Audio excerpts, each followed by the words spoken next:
बिस्मिल्लाहिर्रहमानिर्रहीम अस्सलाम वालेकुम सामीन, उम्मीद है आप खैरियत से होंगे। गर्मियों की छुट्टियां चल रही हैं, ईद उल अज़हा भी गुजर गई। सबका अल्लाह ताला बहुत खूबसूरत ये ज़िंदगी के दिन गुजारे इंशाल्लाह ताला, आमीन सुम्मा आमीन। सैलीटेक से मेरा फ़र्स्ट एक्सपीरियंस था जो मैंने सोचा कि आपके साथ शेयर करती हूँ, क्योंकि छुट्टियाँ हैं, आपने स्टडीज़ वीडियोज़ तो देखनी है नहीं, लिहाजा मैं अपनी शॉपिंग और सैर आपके सामने लेकर आऊँगी। ठीक है, थोड़ी थोड़ी छोटी सी ये वीडियो है जिसमें सैलीटेक से मैंने ऑनलाइन शॉपिंग की थी और 3 सूट मँगवाए थे। ये पहला 3 पीस सूट है और इसका प्रिंट मुझे अच्छा लगा था और इनकी डिज़ाइनिंग भी अच्छी थी।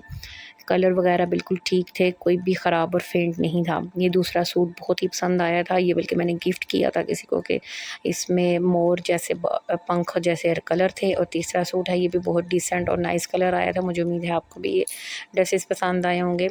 और ये इनका बिल है तकरीबन जितना भी था, चले खैर छोड़े। उम्मीद है आपको वीडियो पसंद आएगी। छोटी छोटी वीडियोज़ का इंतज़ार कीजिएगा। अल्लाह हाफ़िज़।